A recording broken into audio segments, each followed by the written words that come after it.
सहाफ़ी हैं उनको किसी किस्म का कॉन्फिडेंस भरोसा नहीं है अपने ही इदारों के ऊपर, तो एफआईए को पूरा इख्तियार होगा कि वो उसको हिरासत में ले ले। अब हम ऐसे नहज पे हम पहुँच गए हैं कि जो सहाफ़ी हैं उनको किसी किस्म का कॉन्फिडेंस भरोसा नहीं है अपने ही इदारों के ऊपर, और इसीलिए वो कह रहे हैं कि इसके दायरा इख्तियार को, इन्वेस्टिगेशन को वसी किया जाए। अच्छा, एक और बात मैं ज़रूर यहाँ पे कहना चाहूँगी, चूँकि जी। आज जो है उसके स्केड्यूल में एक और ऑफ़ेंस जो है वो डाल दी गई है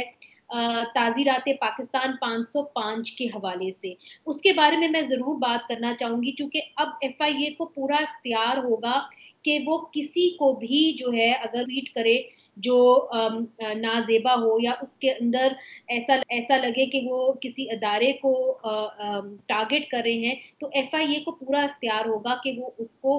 हिरासत में ले ले। पहले ये इख्तियार पुलिस के पास होता था और पुलिस को काबीना से इसकी इजाज़त लेनी होती थी। इसीलिए